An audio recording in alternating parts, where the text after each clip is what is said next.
Nous avons été invités en tant que directeur du nouvellement créé groupement de recherche longévité et vieillissement. Nous avons avec Marie-Ève essayé de rentrer dans, dans le moule, donc effectivement de rester essentiellement au niveau d'une revue de littérature. Et donc nous commençons par une déclaration de lien d'intérêt pour déclarer que nous n'avons aucun lien d'intérêt. Voilà. Alors, juste pour redire un mot sur le GDR. Donc le GDR a été créé comme une structure multi-organisme, d'abord par le CNRS, mais aussi par l'INSERM, par différentes universités, par l'INED, par la CNAV, à la demande du ministère de la Recherche, qui souhaitait, dans le cadre du réalignement des politiques de recherche qui concernent aussi bien les États membres que l'ensemble de l'Union européenne et qui voudrait maintenant désormais organiser la recherche de façon tout à fait transversale ou horizontale autour de grands défis.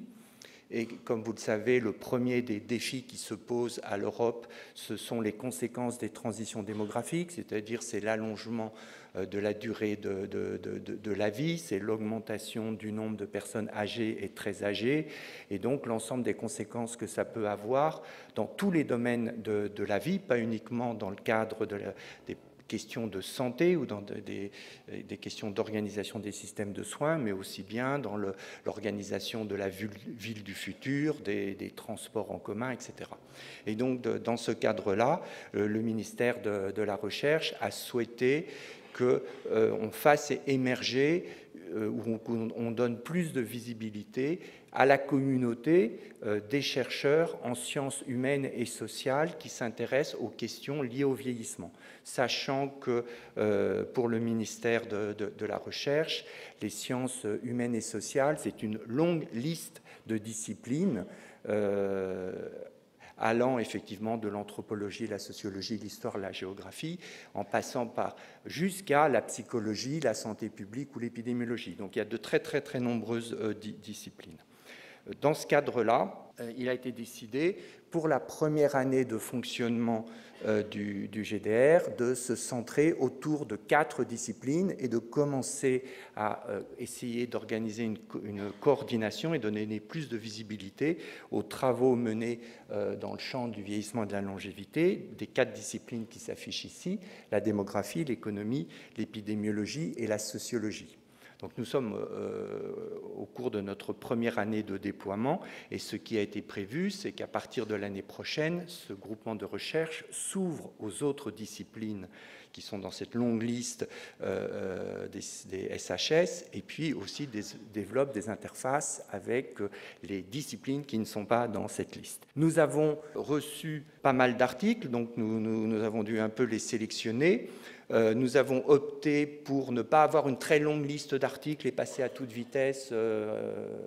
Peut-être que c'est la façon de faire, de citer 25 ou 30 articles, mais on a plutôt décidé d'une autre... on a fait un autre choix qui a été finalement, à travers ces articles, de retenir 4 thèmes. Vous voyez ici nos 4 sujets. Donc, en démographie, on a retenu un papier qui traite de ce paradoxe, Health Survival. Dans le champ de la longévité, nous avons retenu un papier qui traite de l'âge modal au décès.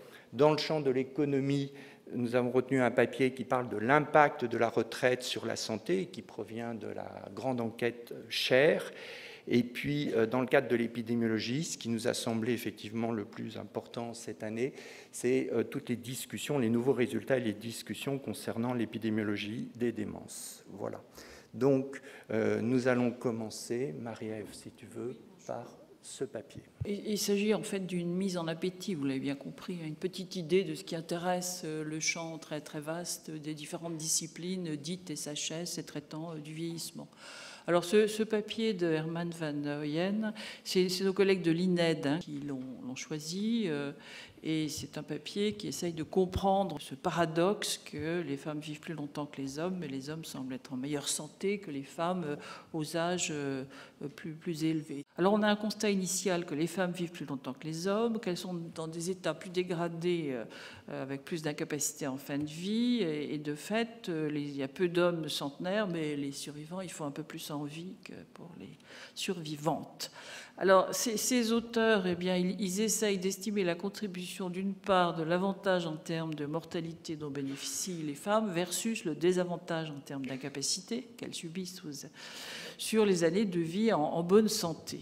Et puis, ce raisonnement, c'est un raisonnement en termes de balance, si vous voulez. Ça consiste à décomposer les écarts d'espérance de vie sans incapacité entre les hommes et les femmes, avec une partie due aux différences de mortalité. Il y a un effet de mortalité différentiel homme-femme, et une partie due à un effet différentiel d'incapacité entre les hommes. Ça, c'est le premier élément, cette décomposition-là, plus important de l'affaire. Et puis, on rapporte ça au niveau de santé relatif de la population dans les différents pays. Alors, on a, c'est les valeurs d'espérance de vie sans incapacité en Europe, des listes qui sont utilisées, qui est le système d'information européen sur les espérances de santé, avec trois résultats généraux et 2 résultats qui dépendent uniquement des pays. Alors, les 3 résultats généraux, c'est que dans tous les pays de l'Union européenne, la mortalité plus faible des femmes allonge leur espérance de vie totale, leur espérance de vie sans incapacité, leur espérance de vie avec incapacité, tout ceci par rapport aux espérances semblables des hommes. Le deuxième point, la plus grande incapacité aux âges élevés des femmes réduit leur espérance de vie sans incapacité et augmente leur espérance de vie avec incapacité par rapport aux hommes. Évidemment, je prends le point de vue des femmes, bon, vous comprenez pourquoi, je commence par elles. Et puis, troisième résultat, lorsque les 2 composantes sont combinées, si vous voulez, l'avantage d'une espérance de vie sans incapacité des femmes est réduit et le désavantage d'espérance de vie est augmenté avec incapacité. Et au total, l'espérance de vie est inchangée. Ça, c'est les résultats généraux, mais il y a surtout 2 résultats qui dépendent des pays qui sont fort intéressants. C'est-à-dire que dans l'Europe du Nord et de l'Ouest, où la mortalité est la plus faible et l'espérance de vie élevée, en fait, l'avantage de mortalité des femmes est compensé par le désavantage d'incapacité. Si bien qu'au total, les différences d'espérance de vie sans incapacité entre hommes et femmes sont faibles, tantôt en faveur des hommes, tantôt en faveur des femmes. Et au fond, les années que les femmes gagnent aux âges élevés, ce n'est pas des années formidables, finalement. Entre 80 et 90 et 100 ans, on a beaucoup d'incapacités. Par contre, dans les pays baltes ou dans l'Europe de l'Est, où l'espérance de vie est faible, avec une mortalité plus élevée, l'avantage de mortalité des femmes l'emporte largement sur les désavantages en termes d'incapacité.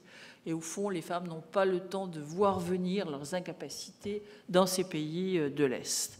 Donc finalement, ce paradoxe qui a fait l'objet d'énormément d'attention n'apparaît que dans les pays à très faible mortalité, où les gains sur la mortalité ne se produisent qu'à des âges très élevés. Alors après, il y a toutes sortes d'explications en termes biologiques, mode de vie, environnement, etc., pour essayer de trouver des causes à tout ça. Mais voilà, je vais presque m'arrêter là en disant que l'idée, c'est qu'on va décomposer les inégalités de genre, finalement, avec des inégalités dues aux incapacités, des inégalités dues à la mortalité. Et on voit très bien que si on poursuit ce type d'analyse et si on essaye d'en faire des scénarios en termes d'aide aux personnes âgées et en termes d'aide aux aidants, par exemple, enfin, il y a là tout un champ qui n'a pas du tout été exploité et sur lequel il va falloir revenir. Alors, sur le deuxième thème, sur le thème longévité, je suis responsable du choix de l'article et je suis aussi, comme vous pouvez le voir, un des co-auteurs de cet article.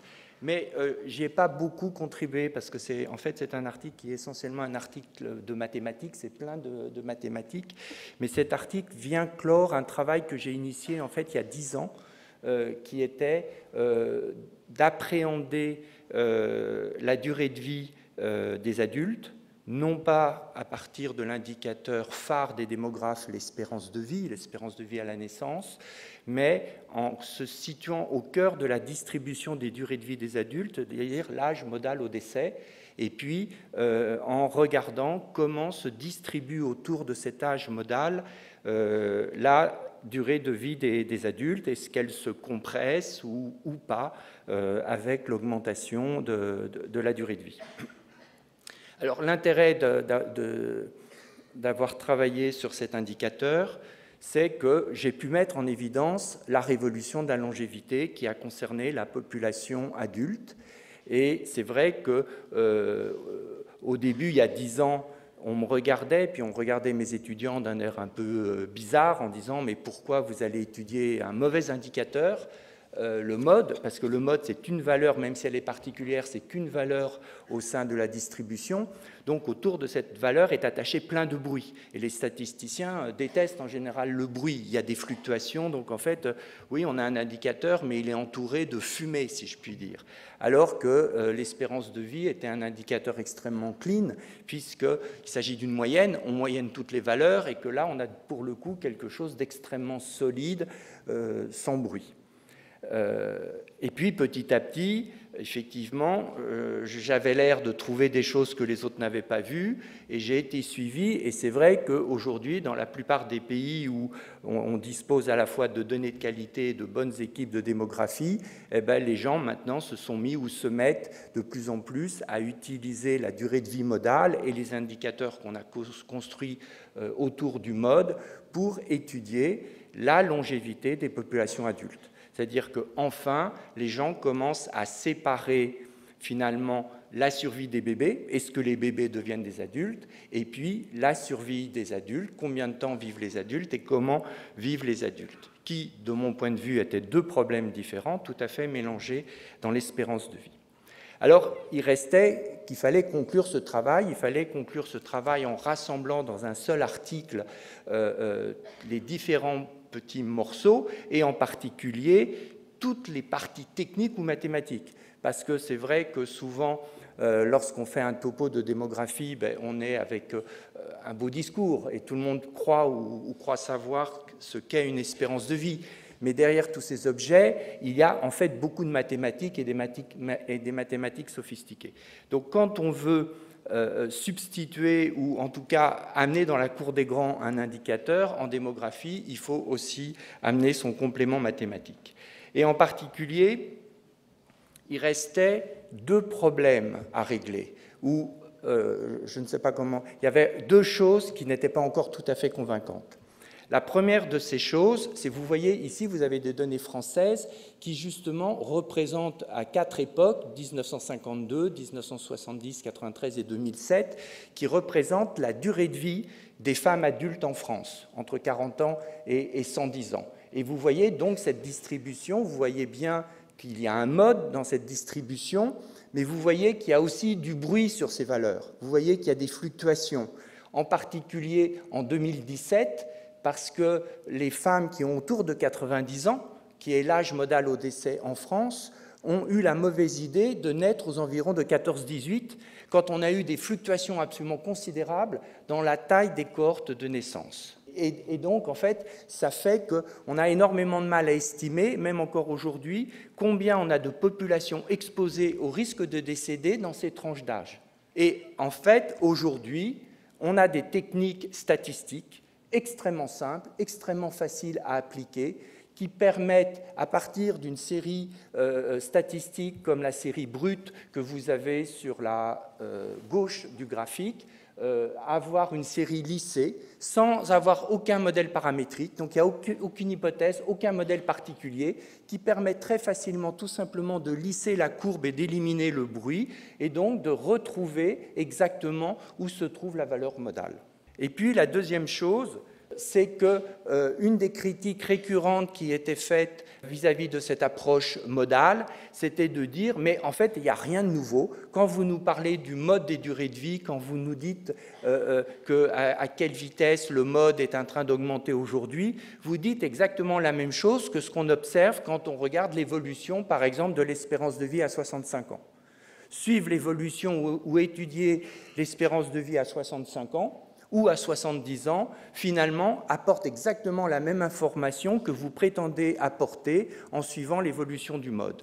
Et là, on a donc étudié particulièrement ce point, et puis on a aussi fait toute une série de calculs mathématiques pour expliquer pourquoi c'est pas vrai. Alors, d'une façon empirique, on le voit ici, on voit bien que au cours des dernières années, pareil, de 1920 à aujourd'hui, les durées de vie modales, donc les durées de vie centrales des populations adultes, ont augmenté beaucoup plus vite que l'espérance de vie à 55 ans, à 65 ans ou à 75 ans. On démontre mathématiquement pourquoi. Donc définitivement, suivre l'évolution de l'augmentation de la longévité à travers l'observation du mode n'amène pas du tout l'information que la suivre à travers l'évolution de l'espérance de vie, même si on regarde l'espérance de vie aux âges élevés, comme à 65 ans, où là, on se trompe systématiquement parce que les augmentations qu'on observe sont très loin des augmentations réelles. Voilà. Oui. Alors c'est un papier sur les effets de la retraite sur la santé que j'ai sélectionné après avoir consulté mes collègues économistes. Je voudrais vous sensibiliser au fait qu'en SHS et en économie en particulier, il y a eu énormément de papiers sur la retraite. C'est une première vague pour définir l'âge de la retraite, pour définir les conditions de passage à la retraite. Et il y a une deuxième vague de papiers qui est tout à fait intéressante, qui sont sur les effets de la retraite sur la santé. Qu'est-ce qui se passe au niveau de la santé? Et c'est une des raisons pour lesquelles on peut en parler ici. Est-ce que la retraite a un effet positif ou négatif sur la santé? Alors les deux auteurs qui sont Co et Zamaro, ils cherchent à étudier cette relation, et question qui n'est pas tranchée sur le plan théorique, parce que pour certains, prendre sa retraite, ça a des effets négatifs sur la santé, c'est stressant. Il y a de nombreux auteurs qui vous racontent ça en disant qu'on se désocialise, on se sent seul, on se sent vieux, on sort de son milieu professionnel, n'a plus de relations sociales. Et pour d'autres, au contraire, travailler, c'est la santé, et donc la retraite préserve de la mauvaise santé. Et du point de vue empirique, c'est une question qui est difficile à traiter, parce que si le passage à la retraite a des conséquences sur la santé, la décision de prendre la retraite à un âge donné peut elle-même être la conséquence d'une mauvaise santé, hein, et d'un état dégradé. Donc c'est une situation dans laquelle on a des gros problèmes, comme on dit chez nous, d'endogénéité des variables. Alors, sans entrer trop dans le détail, en gros, une solution qui a été trouvée, qui est assez intéressante, c'est de prendre des données de panel, c'est-à-dire de suivre ça sur une longue période, parce que si on n'a pas de données de panel, on ne peut pas faire grand-chose et pas voir les effets du passage à la retraite.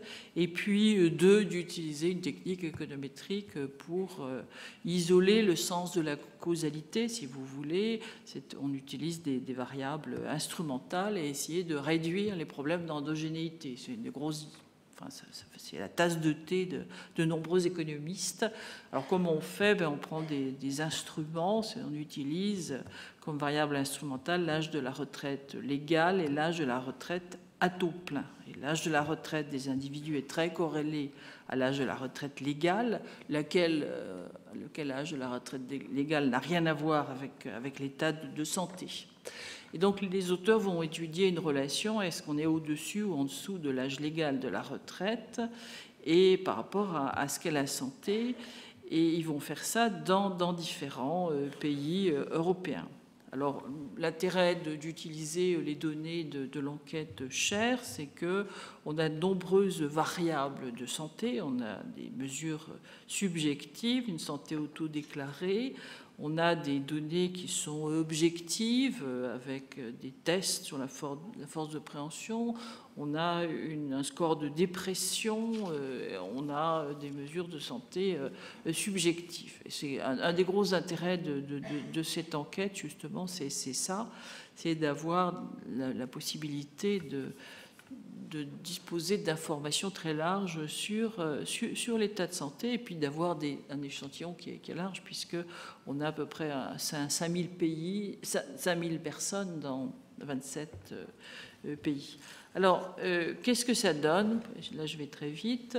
Eh bien, en fait, si on prend en compte l'endogénéité, partir à la retraite, c'est-à-dire si on traite les questions d'endogénéité, partir à la retraite réduit de 35% la probabilité d'être en mauvaise santé, qu'on prenne des variables subjectives ou qu'on prenne des scores de santé. Et si on ne traite pas les questions d'endogénéité, eh bien l'effet est inverse et donc la retraite conduirait à une moins bonne santé. Et puis un deuxième résultat qui est tout à fait intéressant, si vous ne traitez pas l'endogénéité, la retraite aura un impact négatif sur les capacités cognitives. Par contre, si vous utilisez ce type d'instrumentation et si vous traitez l'endogénéité, la retraite n'a pas d'effet sur le déclin cognitif. Et donc, vous voyez que on a des interrogations, je vous sensibilise à ça, non pas au résultat absolu de la confrérie des économistes, si vous voulez, pour savoir si on traite ou non ces questions d'endogénéité. Ça donne des résultats tout à fait contraires dans un cas et dans l'autre. Voilà ce que je voulais vous dire là-dessus. Et donc, le quatrième et dernier thème, c'est celui de l'épidémiologie. Et là, je dois dire que tous les papiers qui nous sont revenus, ou c'était les mêmes, ou c'était de toute façon des papiers qui traitaient du même sujet, c'est-à-dire l'apparente diminution de la prévalence de la démence au cours du temps. Donc là, vous avez un de ces papiers qui, je crois, est paru dans le Lancet, c'est le papier de Fiona Matthews. Il y a aussi ce papier de Larson qui a repris plusieurs des études dans le New England Journal of Medicine, et maintenant ce tableau qu'on voit un peu partout. Donc là, effectivement, pour nous, et on voit que, je pense que dans beaucoup de sphères, ça a été tout au long de l'année l'objet de discussions ou dans les colloques. Là, je rentre des États-Unis où une nouvelle étude a été présentée qui va aussi dans le même sens, où certaines études comme celle de Manton est réétudiée avec de nouvelles stratégies et avec des données supplémentaires, donc ne couvrant pas la période 1982-1999, mais allant jusqu'en 2004. Donc il y a toute une effervescence. Alors, ce qui est important, c'est, vous le savez bien, que de très nombreuses sociétés, de très nombreuses associations, éventuellement aussi des instituts de statistiques ou des ministères, prévoient des augmentations absolument considérables de la population atteinte de la maladie d'Alzheimer ou souffrant de démence d'ici à 20 ou 30 ans. On a des augmentations absolument considérables qui sont effectivement en grande partie liées à cette révolution de la longévité, à l'allongement de la durée de la vie, à l'augmentation du nombre des personnes très âgées. Mais dans tous ces exercices de projection, on garde toujours constant la prévalence par âge de la démence ou de la maladie d'Alzheimer. Or, l'ensemble de ces études, ou quasiment oui, l'ensemble de ces études, montrent qu'au cours des 20 ou des 30 dernières années, il y a eu apparemment une diminution assez importante de la prévalence par âge des démences ou de la maladie d'Alzheimer. Alors, les études trouvent pratiquement toutes les mêmes facteurs qui peuvent expliquer cette diminution. C'est d'une part le contrôle des facteurs de risque des maladies cardiovasculaires. C'est vrai que mais bon, c'est une hypothèse parce qu'il y a quand même toute une association, tout un chaînage de causalité pour passer du contrôle des facteurs de risque des maladies cardiovasculaires à une diminution de la prévalence de la démence, mais surtout le grand facteur, c'est que retrouvent toutes les études qui n'expliquent pas tout, c'est l'augmentation du niveau d'instruction des personnes âgées. Et c'est autour de cette question essentiellement que se pose le débat. Parce que tout le monde voudrait croire qu'en fait, il y a une espèce de relation dose-effet qui est plus on est éduqué, plus on passe de temps à l'université, plus on augmente ses capacités, ses réserves cognitives, et plus on diminue finalement le risque de développer plus tard une démence. Et en fait, jusqu'à présent, aucune ou quasiment aucune des études n'a trouvé ce résultat. Ce qui a été trouvé partout, c'est que dans le fond, il y a 20 ans, il y a 30 ans, massivement, les populations âgées n'étaient pas instruites ou très peu instruites. Et puis aujourd'hui, elles le sont beaucoup plus. Et donc, ce qu'ont montré les études, c'est plutôt pour l'instant une relation en oui-non. On est passé d'une population qui n'était pas instruite à une population instruite. Est-ce que va y avoir un espèce d'effet d'eau, c'est-à-dire est-ce que plus cette population va être instruite, plus les choses vont se poursuivre telles qu'on les a observées? Ce n'est pas du tout évident. Il y a de très très fortes interrogations, d'autant plus que les diminutions ont été très importantes et que quelque part mécaniquement, il semble impossible de se poursuivre dans les années qui viennent de telles diminutions de la prévalence de la démence ou de la maladie d'Alzheimer. En tout cas, les chiffres pour dans 20 ou 30 ans seront plus faibles que ceux qu'on avait prévus. Voilà. Et puis juste, je saute là-dessus, si vous avez le temps, allez voir ce dernier numéro du Lancet. Vous savez, maintenant, le Lancet publie des séries, donc une sur Aging Highlights. J'avais participé dans celui de l'année dernière. Ce sont quand même des collections d'articles particulièrement intéressants.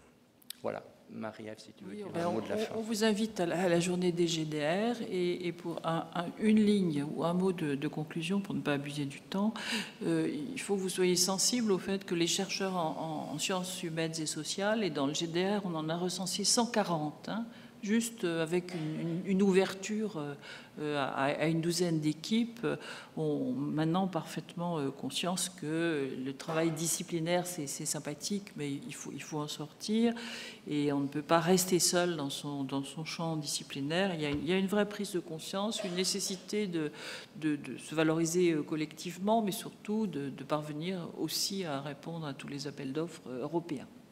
Voilà, je vous remercie.